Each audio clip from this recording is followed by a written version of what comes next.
Oy vey, I didn't see you come in there. Welcome back to another video. Yes, I've got a prop in front of me. I've got another one off to the side I'll be bringing on camera shortly. I want to talk about the situation on YouTube. So you've got 5lotham coming back on a different channel, making more rant videos. He actually agrees with me that Darius Truxton would be more pathetic if he had a job, because he'd be cleaning toilets and mopping floors for a living, 40 hours a week. That's worse than being on welfare and being an incel, which he already is. But Hobo Albert is MIA from YouTube. He can't keep a YouTube channel for more than 2 hours before the bots catch him. So he's over on Twitter, and he's on Twitter making rant videos, doing damage control for Nintendo on the topic of Nintendo Switch 2 game key cards. Ooh, so interesting. Let's all run over to Twitter to see what this homeless guy has to say about a console he can't afford. But anyway, he makes this video, and it is the most stupid, nonsensical drivel I have ever heard. He's arguing in favor of Nintendo Switch digital key cards because he says the geniuses over at Nintendo have come up with a way for you to trade your games with your friends. Apparently that wasn't a thing until these digital key cards came along. According to Albert Menendez, there's no way you could have traded this with your friend. Okay, it's not like your friend could come along in his baggy clothes with his Eminem haircut.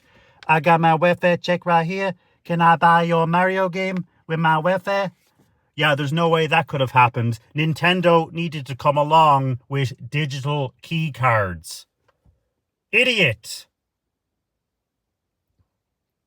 And then he says that these Nintendo Switch games need to be digital because there's no way Nintendo could fit Dragon Quest 7 on a game card.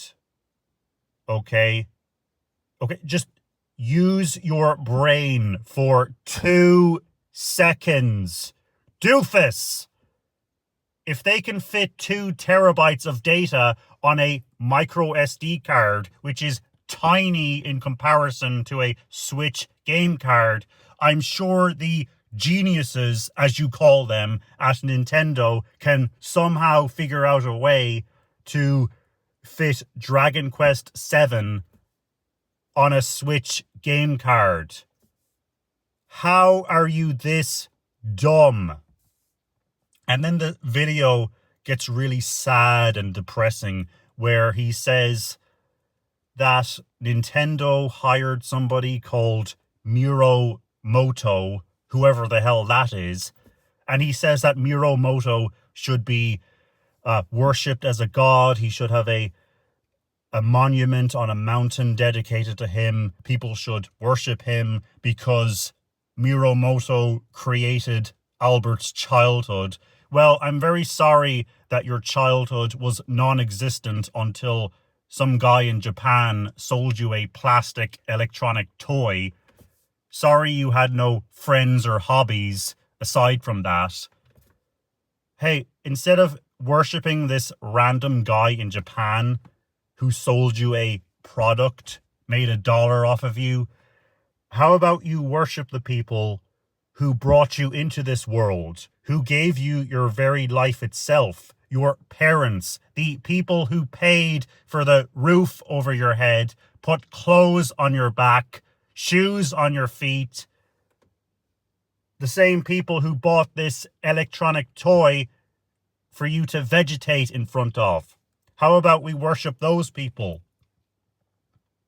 Or maybe you dug a Nintendo out of the dumpster or something. I don't know. Okay? Why don't you find somebody more worthy to worship than some random guy in Japan? Okay? How about I worship the guy in Japan who torqued my injectors down, who bolted my exhaust pipe on? Why don't I run around worshipping those people? Idiot. Sad. Loser. And what a great use of your time damage controlling for Nintendo on Twitter over a console you don't own and you can't afford. I'm sure your daughters are very proud. Anyway, he also has another video where he's making fun of Luis Periri for having a mesh vest and all this other stuff, living with his mother, etc., etc. Hey, idiot, I've been saying that about Luis Periri since day one. For the past 2 or 3 years, I've been saying that. He's living with his mother. He's in mommy's house. You covered up for that guy for 2 years straight. And now you admit that you knew all along he was living with mommy. And he was this fake tough guy with a mesh vest. This twig.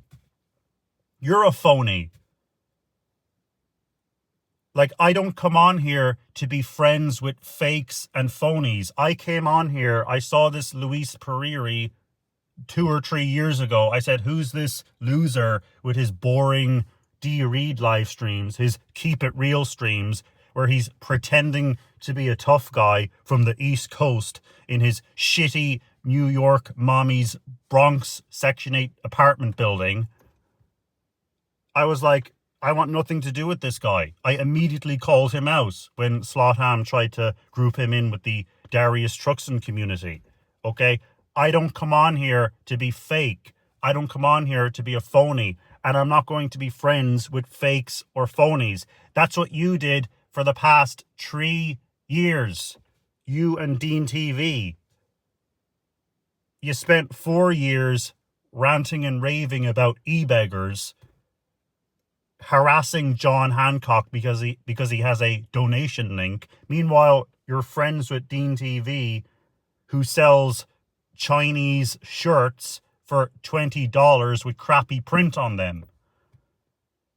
You made fun of Brett Weiss. Buy my book, buy my Patreon. So Brett Weiss can't write a book and sell it. That's e-begging. But Dean TV can put some shit on a shirt and sell it for $20-something. That's okay. You're really intelligent there, Albert Menendez. No wonder you're homeless.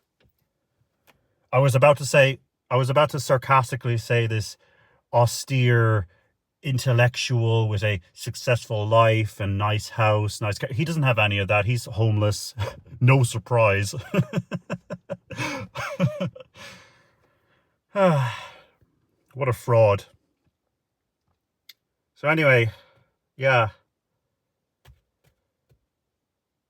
Albert is making great use of his time defending Nintendo as he's homeless on the street.